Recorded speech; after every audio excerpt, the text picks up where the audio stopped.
Hoy dentro del programa de formación continuada online del diagnóstico y tratamiento de la imagen, tenemos al doctor José Martel, del Servicio de Radiología de la Fundación del Hospital de Alcorcón de Madrid, que nos va a hablar sobre la valoración de las pruebas de imagen en la lumbalgia.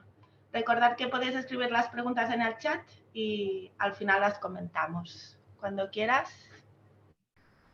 Muy bien, pues nada, buenos días a todos y gracias una vez más al doctor Pedraza por la invitación. Siempre es un placer estar aquí compartiendo las mañanas con todos ustedes. Y bueno, el tema, como ya podéis ver aquí en el título, es el estudio comparativo del TAC y de la resonancia en la valoración del paciente con lumbalgia, ya sea sin o con radiculopatía.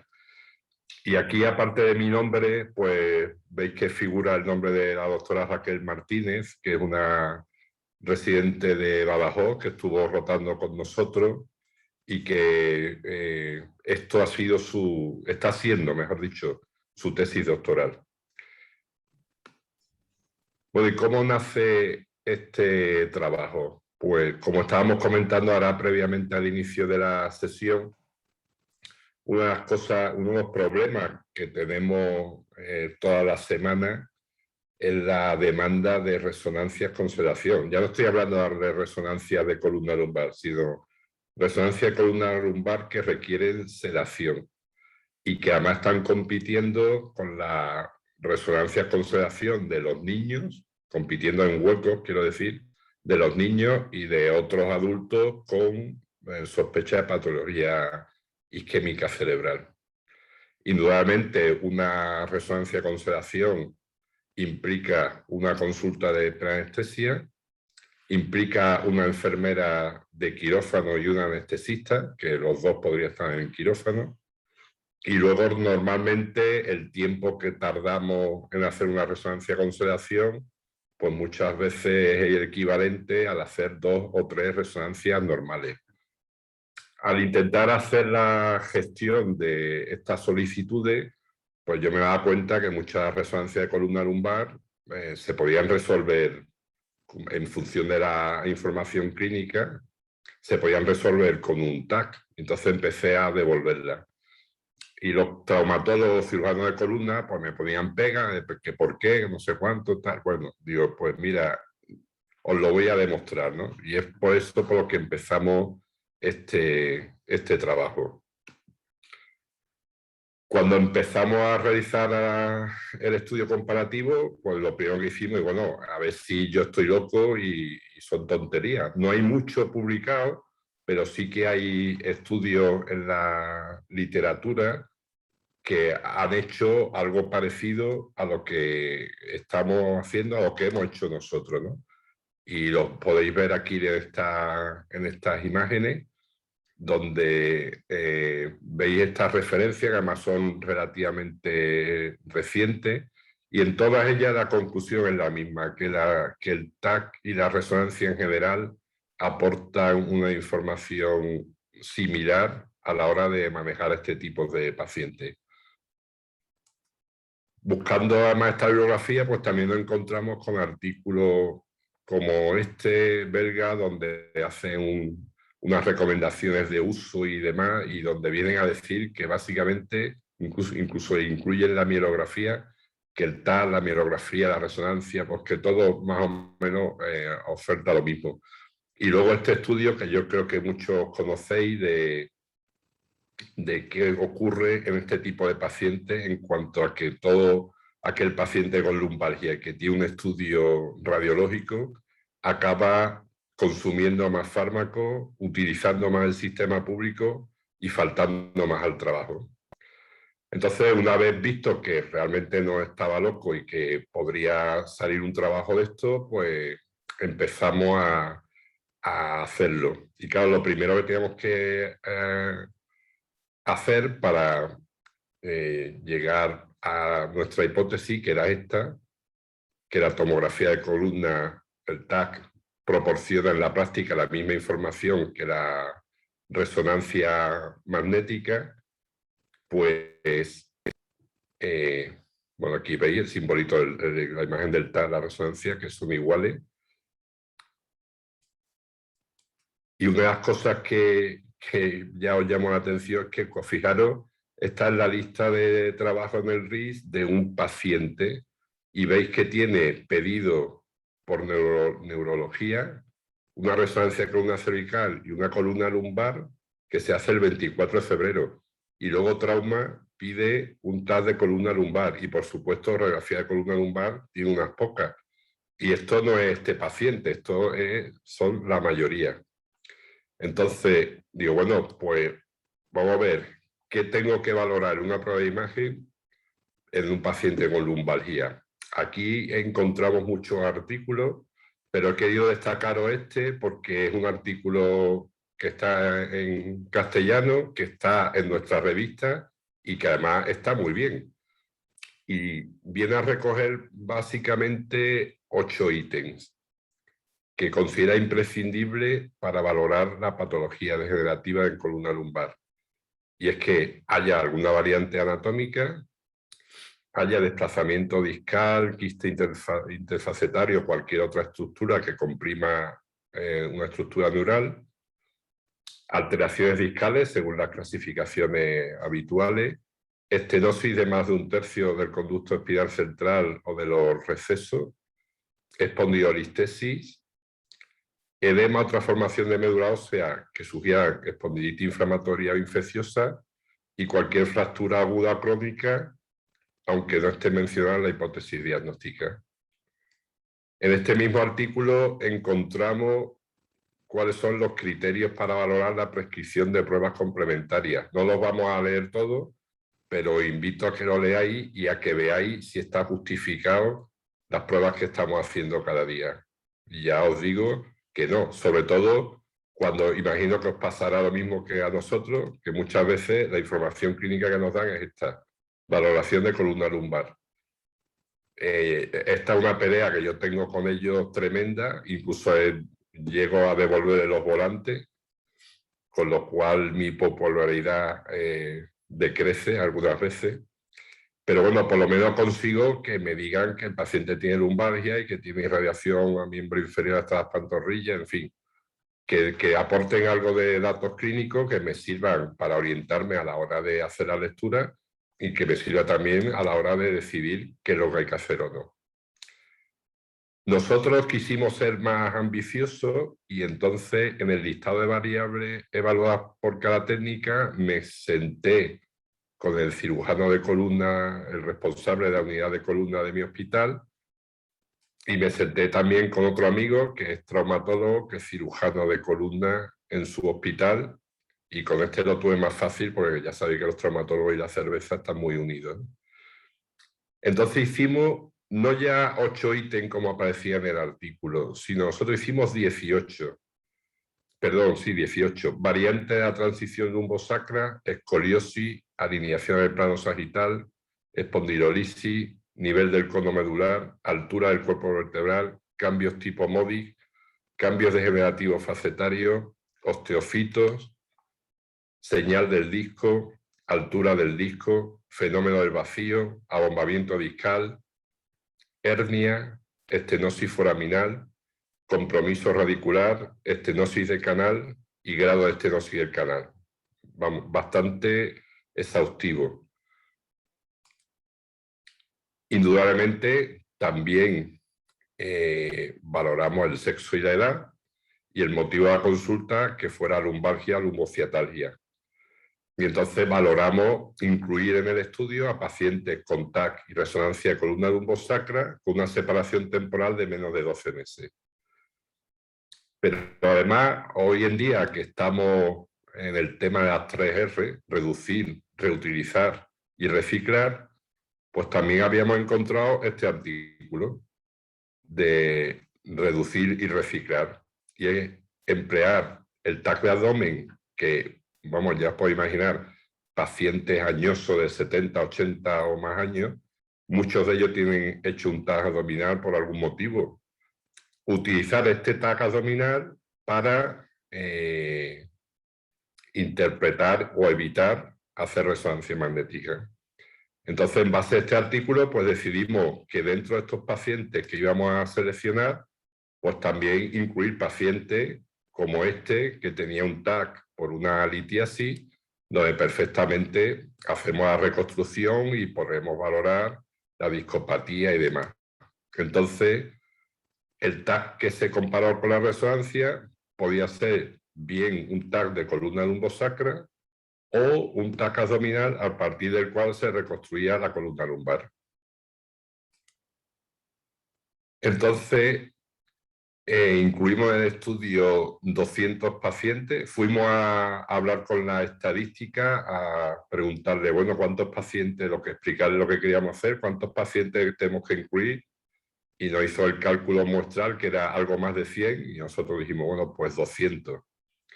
A los que se había realizado una resonancia y un TAC separado por menos de 12 meses, ya os digo que el TAC podía ser de columna lumbosacra o un TAC abdominal. Hicimos estudios por niveles, los 5 niveles de columna lumbosacra. Excluimos pacientes oncológicos, pacientes que tuvieran sospecha de infección o con un antecedente traumático reciente, y por tanto hicimos 90 observaciones por paciente y técnica, en total 36.000 observaciones, que además las repetimos porque fuimos 2 lectores. Una fue ella, la residente que he comentado, y el otro fui yo. Indudablemente, a la hora de hacer las lecturas nos pusimos de acuerdo cómo había que hacerla y sobre todo hicimos mucho hincapié en cómo valorábamos lo que yo creo que son los 2 aspectos fundamentales, que es la estenosis del canal y la estenosis foraminal. Empleamos esta guía que yo creo que todos conocéis, visual, que está súper bien, que no se mete en muchas profundidades, que define la estenosis como leve, moderada y severa o grave, y esa fue lo que empleamos. Y para la estenosis foraminal exactamente igual. Entonces aquí veis la tabla de recogida de datos, donde aquí está englobado casi todo, no es posible verlo todo en una sola tabla. Aquí veis, por ejemplo, la resonancia, pues todo lo que valorábamos por nivel, ¿veis? De cada nivel se veía si existía alteración de la señal a la altura del disco, fenómeno del vacío, abombamiento, bueno, todo esto por paciente y duplicado. Y el estudio estadístico, pues se estimó el índice kappa de concordancia para cuantificar el grado de concordancia entre observadores y entre técnicas, y se calculó también el índice de Magnembar para analizar la simetría en las discrepancias.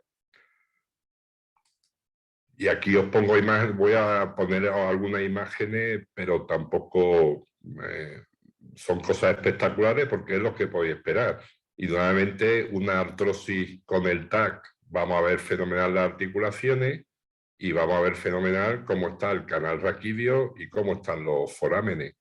Incluso yo me atrevo a deciros que la artrosis, los osteofitos y demás, lo vamos a ver mejor con el TAC que con la resonancia.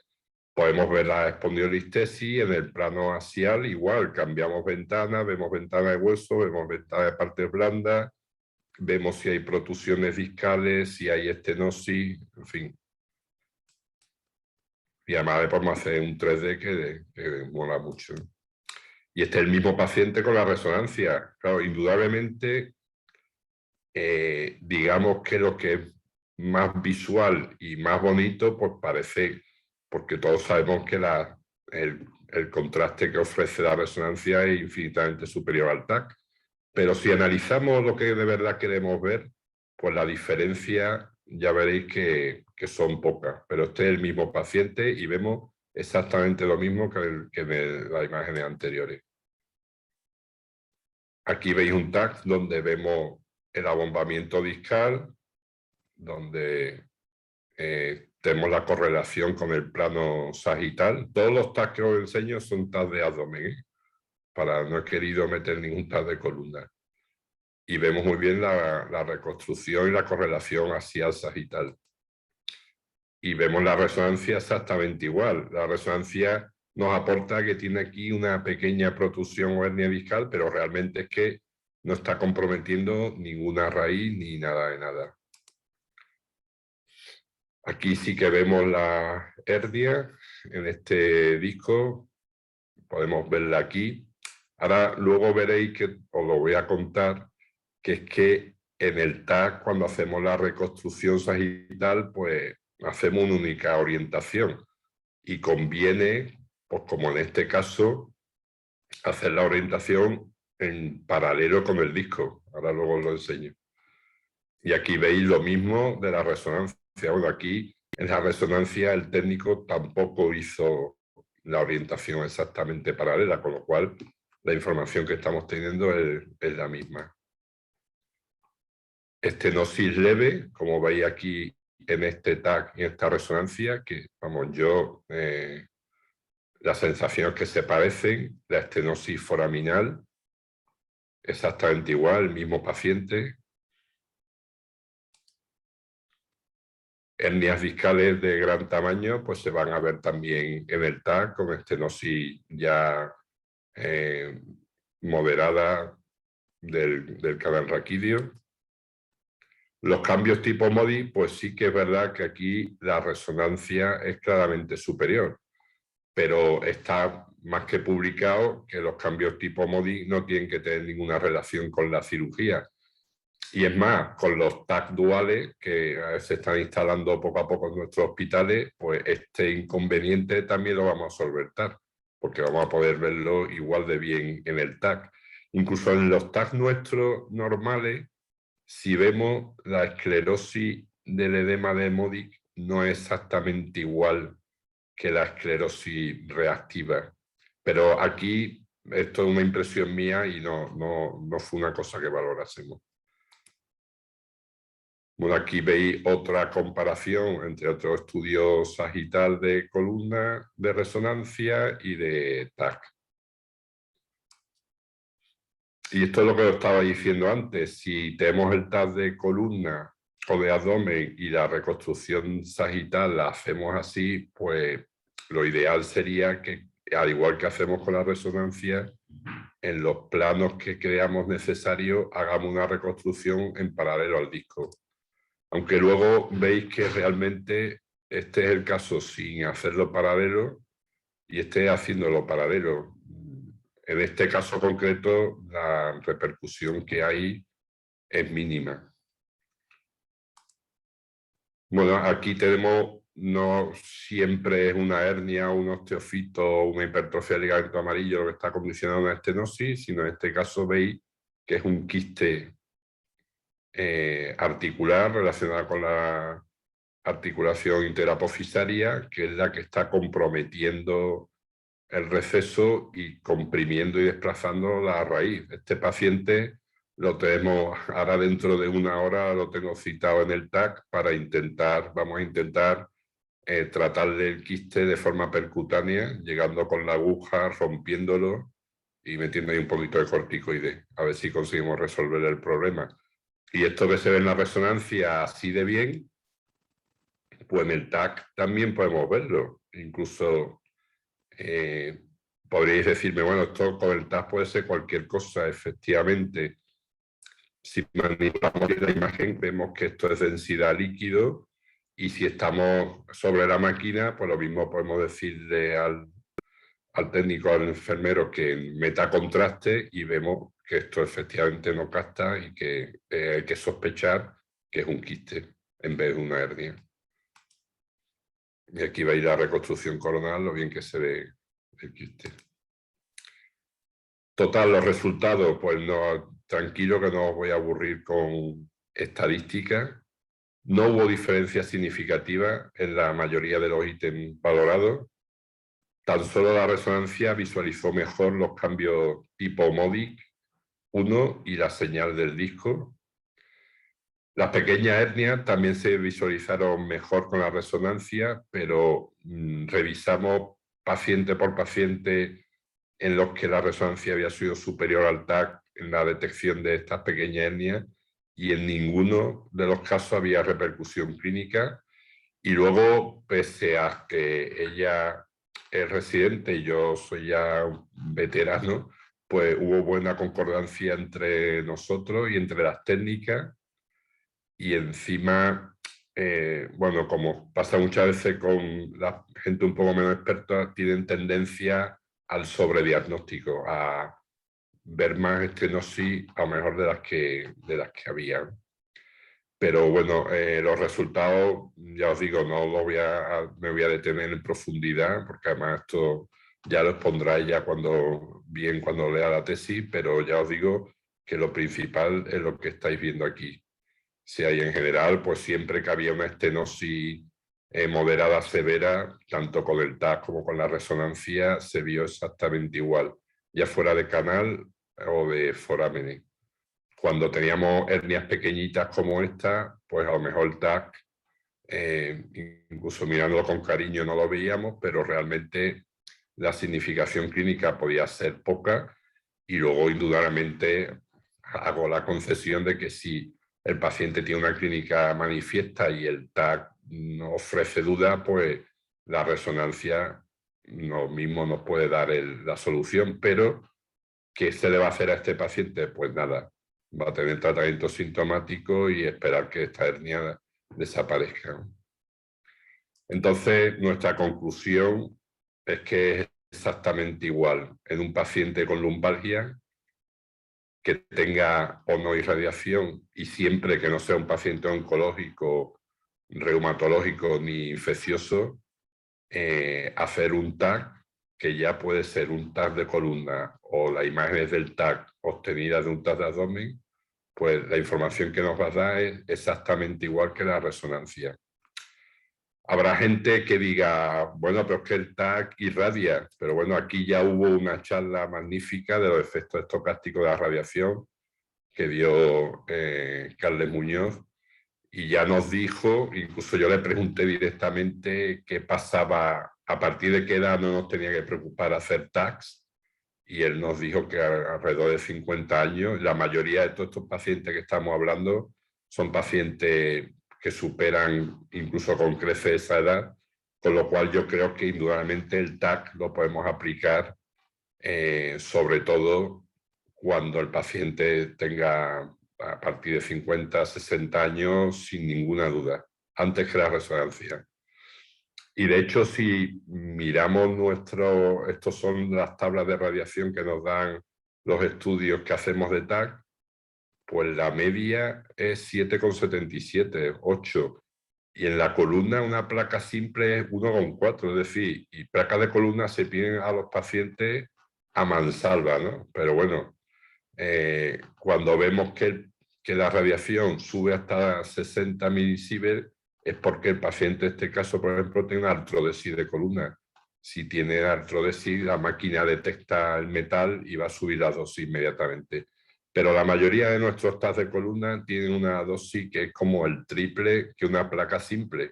Y placas simples tienen a mansalva. Es decir, la justificación de que no le pido TAC para no irradiarlo carece de sentido, porque a partir de los 50, 55, 60 años no hay efecto estocástico, porque nadie va a vivir hasta los 100 y pico, y en cambio pues podemos beneficiar al paciente de hacer la prueba mucho más rápido y mucho más cómodo.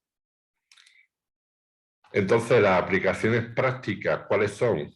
Bueno, la primera, que fue por la que nació este estudio: no es necesario realizar RM con sedación para valorar la columna lumbosacra en los supuestos que hemos dicho. Y de hecho, hoy en día ya no hacemos en mi hospital resonancias con sedación de columna lumbosacra, salvo que el paciente pues, venga por una espondilodicitis, por ejemplo. Después, las dos cuestiones que están en progreso son conseguir que en pacientes con lumbalgia sin o con ciatalgia que requieran una prueba de imagen pidan indistintamente TAC o resonancia. Esto, la verdad, tengo que deciros que no, ya os digo, esto hemos empezado ahora. Esta charla se la di a los traumatólogos justo antes de Navidades, y esta semana, pasado mañana, se la cuento a los rehabilitadores y el viernes a la unidad del dolor. con lo cual yo espero que cada vez más se pidan más TAC y hagamos menos resonancia. Y luego el punto que tengo que explotar es que si el paciente tiene hecho ya un TAC de abdomen o tiene hecho un TAC de columna lumbosacral, no pidan una resonancia. Y fijaros estos dos sucesos que he tenido. El otro día le mando a un colega este correo. Buenos días, este paciente se le hizo un TAC de columna lumbar hace unos días y el radiólogo que le informa recomienda resonancia. Bueno, aquí ya veis que, como decía un amigo mío que es parlamentario, los peores son los tuyos. Si es que muchas veces somos nosotros los que tiramos piedra contra nuestro tejado. Y encima resulta que la resonancia hay que hacer la consideración. He revisado de nuevo las imágenes del TAC, lo he comentado con la persona que lo informó y la conclusión es que no es necesaria la resonancia. Podemos comentar el caso, pero si estás de acuerdo con mi argumento, te rogaría que anulase la petición de RM Consideración. Un saludo, Pepe. Y la contestación. Buenos días, completamente de acuerdo con lo que plantea. Acabo de anular la petición. Muchas gracias, un saludo. Pues estas cosas te acaban reconfortando y ya no digamos, en este caso, una traumatóloga que me manda este correo, ha visto a este paciente a la consulta, le quería pedir una resonancia, pero tiene expansores mamarios. Le he solicitado un TAC, pero he visto que tiene ya realizado un TAC de abdomen superior y pelvis, y no sé si se podría, como se comentó en la sesión, aprovechar dicho TAC para doblar la columna y así no tener que realizar uno nuevo. La paciente se llama tal y cual, número de historia, muchas gracias, un saludo. Bueno, pues se me saltaron las lágrimas. Entonces yo creo que esto es un trabajo arduo, porque indudablemente para el que lo hace, en este caso yo, lleva un trabajo importante añadido, pero yo creo que da satisfacciones y sobre todo yo ya solamente con el hecho de no tener que hacer resonancia con sedación de columna me doy con un canto en los dientes. Y bueno, ya voy a acabar con esta última diapositiva que realmente, como muchos de los que estáis escuchando no sois amigos, pues siempre a uno le gusta compartir las cosas buenas con los amigos. Pues os cuento que en nuestro servicio, bueno, ya sabéis que yo si Xavi es mi cuñado, Ángel Bueno es, ya no sé qué decir, amigo, hermano, compañero, y hemos cumplido un hito importante, que es que llevamos ya más de 250 residentes de toda España e incluso parte de Latinoamérica que han rotado con nosotros y bueno, pues para nosotros un motivo de orgullo y aunque sea un poco tirarnos el moco, pues me gusta compartirlo con ustedes y que sepáis pues, que estamos contentos y que siempre las buenas noticias son de agradecer. Así que ya con esto dejamos paso al debate, si da tiempo. Muchas gracias, Pepe, por tu presentación. Yo creo que ha sido muy clara y con las imágenes, pues aún más, ¿no? Y además, si te hacen caso los clínicos, ya, pues como dices tú, ¿no? Una pasada. Bueno, si te parece, vamos a las preguntas, que el doctor Pedraza tiene unas cuantas. Pregunta, ¿tú crees que sería útil y factible hacer informe estructurado para la valoración de estudios de columna lumbar? Hombre, si hay un sitio, yo de hecho lo hago, particularmente yo lo hago. El informe estructural en la columna lumbar y una conclusión clara, que es que muchas veces nos enredamos en hacer informes que no llevan a ninguna parte. Una conclusión clara es lo que tenemos que poner en el informe. Y si hace un informe estructurado, indudablemente ese tipo de conclusión es mucho más fácil de hacer que si te dedicas a describir cosas sin ton ni son. Entonces yo soy ferviente defensor de los informes estructurados y en la columna pues todavía más. Perfecto. Pregunta también, ¿tú crees que el informe de la columna lumbar debe ser cualitativo solo o podría incluir la valoración cuantitativa para ciertos parámetros? Hombre, yo creo que tiene que ser cuantitativo también. Para la estenosis de canal y para la estenosis foraminal indudablemente. No es fácil muchas veces definir si hacer la separación entre leve, moderado y severo, pero sí que tenemos que intentarlo. Y bueno, y más de una vez pondremos estenosis leve barra moderada o moderada barra severa. Pero yo creo que sí, que no podemos decir estenosis de canal, hay que decir el grado. Vale. Y también pregunta, ¿tú crees que se va a valorar la sarcopenia mediante, por ejemplo, el volumen de la musculatura adyacente a la columna lumbar en pacientes con lumbalgia? Pues ese es la verdad que es un tema bastante interesante y que yo creo que le damos muy poco valor, porque está claro que muchas veces el problema que tiene el paciente no es ya los cambios de artrosis o de discopatía degenerativa, sino la debilidad de la musculatura. Y yo creo que sí que deberíamos de mencionarlo en los informes. Vale. Otra pregunta, ¿tú crees que se debería incluir la escala Modic en el informe de los estudios lumbares? Hombre, la escala Modic hay que mencionarla, pero yo creo que muchas veces incita al sobretratamiento. Y de hecho de esto hay bastante publicado, ¿no?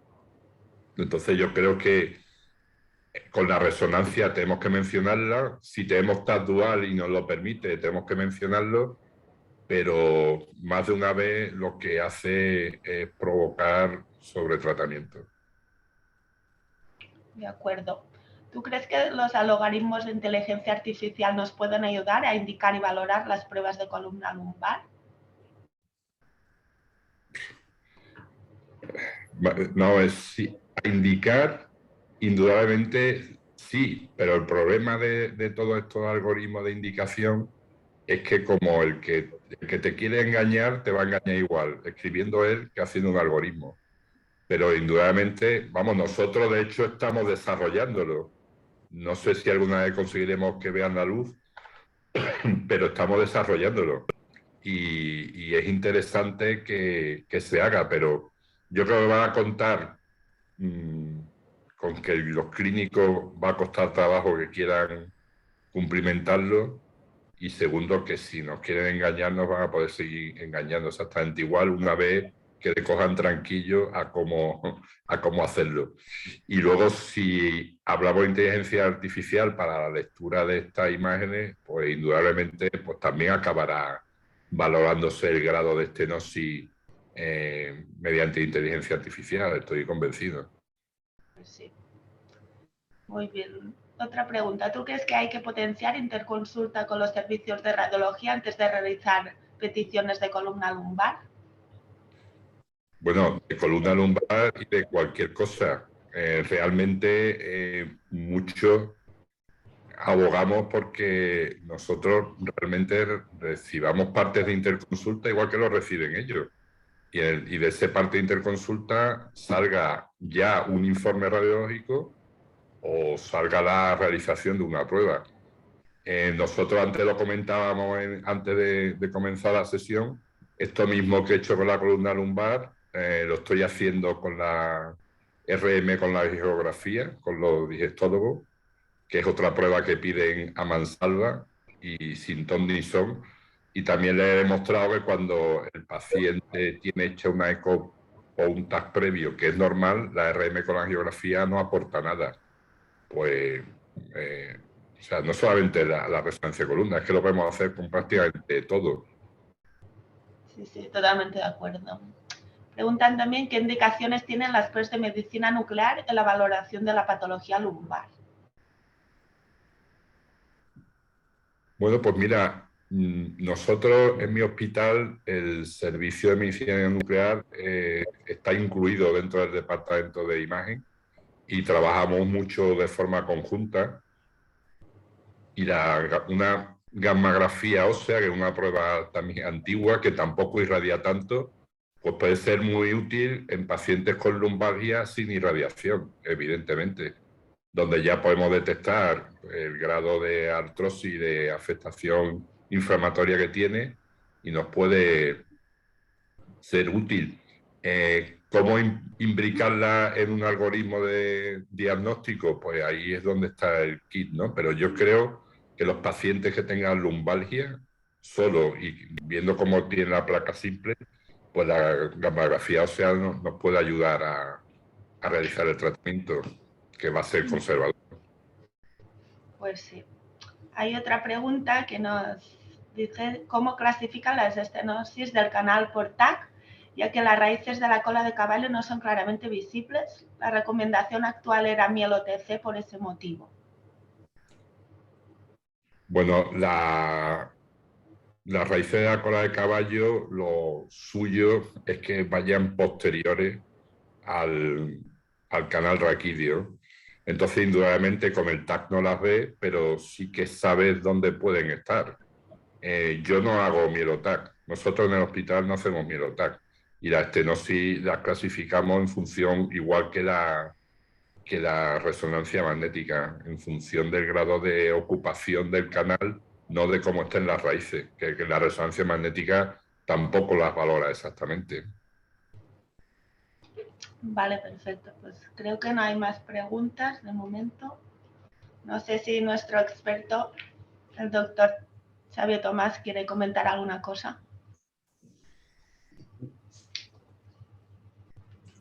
Bueno, antes que nada felicitar a mi amigo, el doctor Martel, el doctor Pepe Martel, porque ha hecho una exposición excelente y además muy típico de él, que se mete en problemas realmente difíciles de gestionar y lo hace. O sea, que él se mete pero lo soluciona. Entonces, desde aquí mi más sincera felicitación. Porque ponerte a estas cosas, los que hacemos un poco de movimientos de gestión, pues sabemos lo difíciles que son, ¿no? O sea, un camino que está trazado, cambiarlo, ¿no? La resonancia con sedación, por ejemplo, o la lumbalgia. Me ha gustado mucho tu exposición. Y, por ejemplo, lo que decías de la irradiación. La gente esto no lo tiene muy en cuenta, que se irradia mucho a la gente con la placa simple de abdomen o de columna lumbar, frente y perfil, como has demostrado tú, como ya sabemos, y que hay otras alternativas, ¿no? Y que tampoco hay que asustarse por pedir un TAC lumbar y que es mejor esto y nos dificulta menos que la resonancia con sedación. Estoy de acuerdo con lo que decíais de la medicina nuclear. Por ejemplo, también va muy bien en los controles de la espondilodiscitis, ¿de acuerdo? Nosotros vemos muy bien la espondilodiscitis en fase aguda, pero a los clínicos les cuesta mucho porque seguimos viendo cambios cuando el paciente ya está recuperándose. Y a los clínicos les cuesta decir, oye, pero está curado, está yendo bien el antibiótico, no está yendo bien el antibiótico. Y en ese caso la medicina nuclear pues sí que nos da pistas para saber si el paciente está realmente mejorando o no, pese a que nosotros seguimos viendo cambios muy importantes en el TAC o en la resonancia. Y bueno, Pepe, pues nada, lo que decía, felicitarte y que sigamos por aquí con gente como tú que nos guíe el camino. Esto que decías de las interconsultas, aquí lo hacemos mucho, lo hemos puesto un poquito como de moda, entre comillas. Nosotros lo gestionamos lo mejor que podemos, porque si no nos pasa a todos y más a gente que somos abiertos, como los que estamos aquí hablando, pues que te llaman por teléfono y te preguntan, oye, el paciente aquel que te parece, ¿tiene tal cosa, tiene tal otra? Tú por teléfono o por correo electrónico dices, pues me parece que tiene esto, tiene lo otro, ¿no? Y eso se queda ahí, eso se queda en el informe telefónico o en el correo electrónico, pero no queda en la historia del paciente. Entonces es importante que el paciente tenga una interconsulta nuestra, sea para solicitar pues, por otra prueba que se ha hecho en otro hospital o, por ejemplo, por un intervencionismo. No que no nos encontremos la petición simple y pura, hacerle biopsia de L3, por ejemplo. Dices, hombre, déjame ver el caso, a ver cómo lo enfocamos, hacemos una interconsulta, se lo reflejamos en la historia del paciente, o sea que todas estas pistas que nos has dado pues me parecen muy aceptables y muy interesantes. Muchas gracias. Lo de bueno, gracias, Xavi, por tu cariño y tus palabras. Que esto que has comentado de la interconsulta yo me parece que es fundamental. Nosotros, yo creo que en casi todos los RIS existe la opción de pedir interconsulta, sí. Pero yo creo que no lo utiliza o lo utiliza poquísima gente y es lo que tú dices. O sea, ¿cuántas veces a lo largo de la mañana nos vienen a comentarte que además, como tú has dicho, nosotros que somos abiertos y qué tal, pues a mí me gusta que la gente venga a contarme. Yo creo que es fundamental la relación con el clínico y nuestro servicio es para ello. O sea, que nosotros tenemos que atenderlo y no mosquearnos porque alguien venga a preguntarnos. A mí Al no. contrario. Nadie, no me enfada para nada que la gente venga a preguntarme, al revés.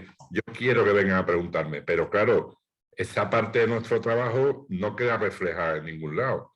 Tú a lo mejor te pegas una mañana que llegan, vienen los oncólogos, viene el infecciosa, viene el reumatólogo, viene tal, te enseñan casos, te traen cosas de fuera y te has pegado media mañana de consultor y luego si hay alguien que te diga, oye, Pepe, que has informado 8 resonancias, digo, coño, es que llevo toda la mañana contestando a gente. Eso tenemos que conseguir y tenemos que implicarnos nosotros mismos en que ese trabajo quede reflejado.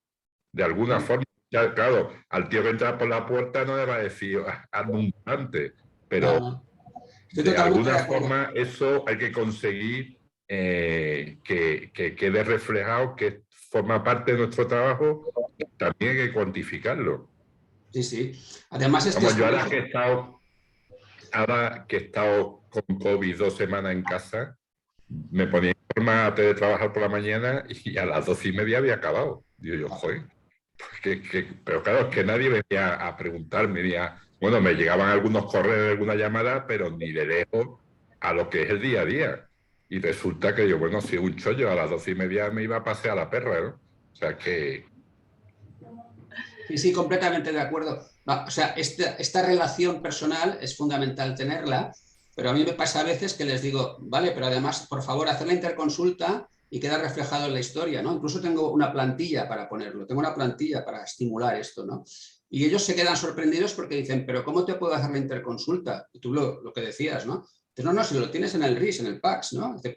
Hay la opción de hacernos una interconsulta y la gente pues lo va aprendiendo y lo va haciendo, ¿no? Sin dejar de vista lo otro, que es muy importante, como tú dices, el factor personal. Por cierto, te veo muy bien, ¿eh? Te veo que has superado bien lo del COVID. Podrás jugar al tenis igual, ¿no? Bueno, ayer ya jugué al pádel por primera vez después del confinamiento. Me alegro.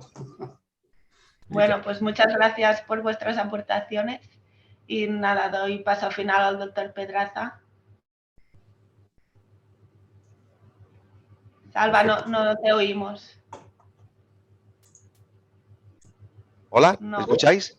Ahora. Hola. Ahora. Sí, bueno, Queralt, muchas gracias por tu excelente moderación. Xavi, también muchas gracias como experto por tus comentarios y sobre todo, Pepe, muchas gracias por todo lo que nos has enseñado. Yo hago siempre un pequeño resumen al final. Yo creo que nos has dicho como que nos tenemos que hacer 4 preguntas y 3 recomendaciones. Nos has dicho, a ver, ¿habéis mirado el grado de estenosis de canal y de foramen? Oye, ¿habéis mirado que no tenga un tag de abdomen? Porque a lo mejor puedes reconstruirlo. Y a propósito, si reconstruís el tag de abdomen, que los planos sean paralelos al disco, no de otra manera. Y después nos has dicho, oye, ¿sabéis que la placa de abdomen irradia bastante y que un tag de abdomen puede ser solo 3? Nos has dicho esta pregunta y después nos has dicho, oye, por favor, acordaros de que podemos hacer recomendaciones, tag o reso, que la valoración, a veces que la reso ve mejor las cosas, pero el manejo clínico del paciente es el mismo. Si el manejo clínico del paciente es el mismo y podemos un poco hacer el tag, no hay que esperar la reso. Ya has dicho, no es necesario hacer sedación. Y lo último que nos has dicho, Pepe, que también Xavi lo ha confirmado, es que tenemos que potenciar las interconsultas. Y además has enseñado al final unos ejemplos de cómo la interconsulta puede evitar que hagamos pruebas que no tienen ningún sentido y que no dan valor al paciente. ¿Te parece bien este pequeño resumen, Pepe? Muy bien, perfecto. Muy bien. Perfecto. Bueno, oye, pues muchas gracias a todos. Solo recordar a la audiencia que mañana la sesión la hará Josep Puig y que nos hablará de qué parámetros nos pueden ayudar cuando tratamos a un paciente con ictus cerebral para predecir un poco la recanalización y la buena evolución del paciente. Están todos invitados. Muchas gracias, que tengáis todos un buen día. Nos vemos mañana. Deu Pepe, Deu Xavi, Deu Queralt. Gracias. Adeu. Hasta luego. Adeu.